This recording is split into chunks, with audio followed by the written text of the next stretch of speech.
Having a conversation now with the new head football coach at Decorah High School, Mike Tangen. And Mike, the announcement was made yesterday. And when you look at where you've come from and where you're at right now, obviously a Decorah High School graduate, you've been on the faculty at Decorah High School and in the football program for quite some time. Is this kind of a life coming full circle moment for you? Well, actually, yeah. I guess if you had asked me 10, 15 years ago if I'd be the head football coach, I actually probably would have said no. I probably would have been the head baseball coach. That was kind of a dream of mine for a long time. And I coached baseball in Decorah forever. And one of my biggest idols was Coach O and just the way that he coached me. And then just kind of stepped away from baseball and developed a passion for football. And kind of this is something that has just kind of turned into a passion of mine, and kind of where I saw myself fitting in is and fitting into the school and what I feel like I can bring to the table. And football is something that's really been a fun thing for me, and something that I really am excited about. Being the fact you've been in this program for 9 years, will the transition be a pretty easy one in your mind? I think so. I mean, obviously, I think with any new head coach, there's going to be some differences, but one of the things for me is, I mean, this is my home. This is where I've grown up. So I think a lot of the core values I think will still be the same, but I think every coach needs to kind of coach to their personality and be truthful to who they are as a person, and because that's the only way you can lead a group, in my opinion, is to be yourself and be authentic that way. So I think it'll be a seamless transition. I'm excited about the guys that I think we'll be working with, and it should be fun. What is that Mike Tungan personality that you will coach to? That's a good question. If you've ever seen me coach, I'm kind of an energetic guy. I'm very competitive. It's just kind of the way I was raised, and the people that I looked up to when I saw in sports. And I was involved in a lot of different sports, so I just developed a competitiveness to me, and a passion for sports. So you'll see a little bit of that. I think I mean, obviously things that that you push always is toughness and being physical and all that type of thing, but I also think there's a fun creative side that can be done to this game. And I like explosive things. If you watched us play in high school, we were a fast group. I like speed. I'm a speed guy, so doing things that can be a little bit fun and explosive that way too is kind of exciting. As for the structure of the rest of your staff, do you expect a lot of changes at all there, or is that pretty much in place and kind of turnkey as you take over the keys to this program? Yeah, I think there's some things that are in place. There's going to be some. We're losing a couple coaches, so just adding some additions to the staff. But I think restructuring just some of the people that are already here and giving them the roles and that where I see that can kind of best suit each other, put them in positions for their strengths, and then just turn them loose. Because that's one thing that I've really enjoyed about coaching at Decorah is, when I got the keys to the defense, it was the keys to the defense. And Coach Truman put so much trust in me to be able to kind of do my thing, and that's what I want to do for them. So, as far as like personnel and all that, I think it'll be very similar to the people that have been on there. It'll be just maybe some different roles for them. And when you look at the overall coaching career you've had, I know you really started coaching even when you were back going through college, coaching baseball Yeah. in the summertime and coaching a lot of sports. How are you a better coach now than when you started quite a long time ago now? I'm, yeah, I think the older you get, and I mean, I'm not going to say that I'm old or anything, but the older you get and the longer you coach, the your best coaching is always in front of you. You learn so much as you go, and how I coached 10, 15 years ago is way different than I coach now. Obviously I'm still passionate. I'm still excited, but I think that there is a growth that definitely takes place. And, I know and the people that know me, I mean, I've basically been in Decorah my whole life, but I've had a lot of different experiences with a lot of different coaches in my own personal athletic career, and then coaching as well. Some of the things I learned from Coach Hafner, just the short time that I was with him. If anybody knows Coach Aaron Hafner, I learned so much from him in a year being there that kind of really shaped me and some of the core values that really needs to take place in order to be a good football coach, but also to be a good leader for your coaches and for your team.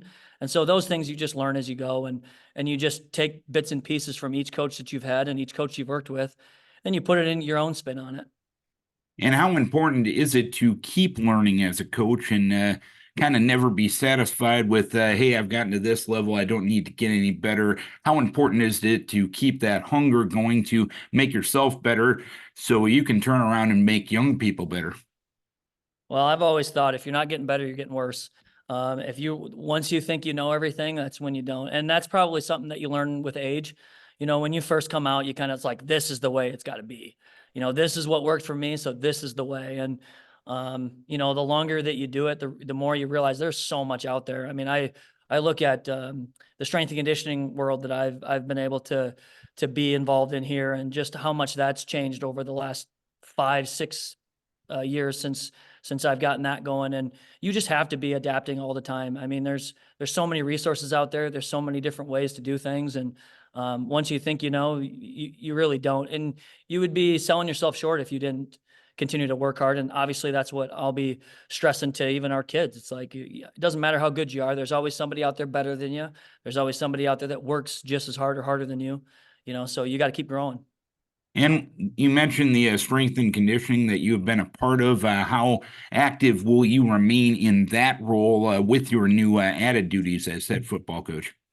Yeah, I think, well, to your point there too, you know, I'm coaching the girls track team right now, and Yeah. I mean, I love doing that, you know. And I think that's part of our duty, you know, at a school, especially this size, is to be involved in as many things as possible.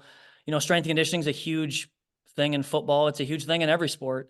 Um, I train everybody to be athletes and not necessarily just about size and all that. So I'll still be pretty heavily involved in the strength and conditioning world. And my hope is that someday I can maybe turn that over a little bit to somebody that would be, you know, qualified to do so. But I'll always be teaching my classes, you know, during the school day. It'll be just some summertime stuff that could maybe free me up to do some other things football related. But I'm not a huge big thing in doing a bunch of out of season football specific stuff either. I still think good consistent training and kids playing multiple sports is going to be my push.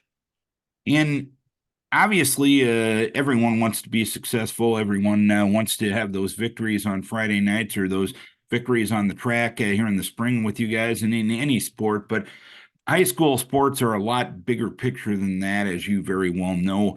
Where does high school activities, high school sports, high school football fit in the overall development in education-based athletics? Well, to be honest, I think the reason why I got into this profession is because I really wanted to help young people. And I developed a passion for being active and lifting weights and strength and conditioning and that type of thing. And then I also developed a passion for coaching and sports.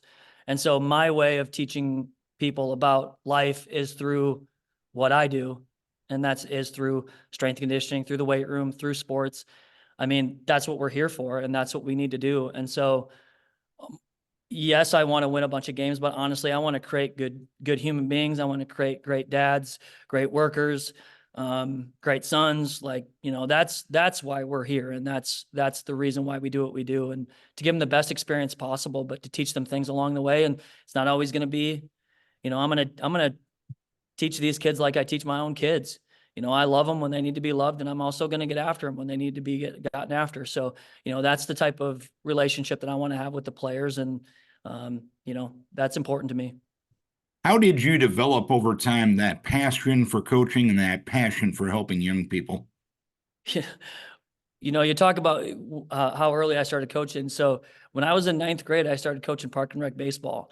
And it's just honestly, I don't know what it is. You know, some people find those things early. Coaching and teaching has just always come natural to me. You know, just like any coach and teacher, you're not for everybody.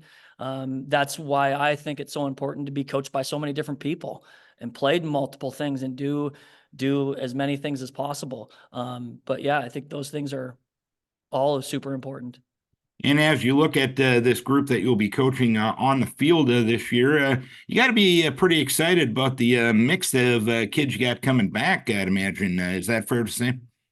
Oh yeah, I'm excited about it. The thing that really gets me excited is not necessarily, yes, I think that we have a lot of talent and things, but what's really been fun is the kids have done a great job in training so far, and I think the cohesiveness in our group's been fantastic. There's always, every year there's always more kids that you'd like to be, working out and doing, maybe another sport or this and that. But when you have a good nucleus of people that are doing those things, that's important. So I think the process more than anything is what I've been seeing has just it's been fun to watch. We got guys that they want to work hard, that sports are important to them, not just football. Being involved, being active is important. And, I'll take our guys, when they have that mindset over talent any day. And we do have some talent coming back, which is exciting. All right, Mike, we appreciate you taking some time talking about your new head football coaching position as a young man who played in probably as many games as I got to cover as possible back in the day. I'm happy to see this turnaround. I'm happy to see you're still giving back to young people because obviously you're very talented about that. Congrats on the new position, and I look forward to working with you come the fall. Thanks, Darren. I appreciate it, man. Mike Tangen, the new head football coach at Decorah High School.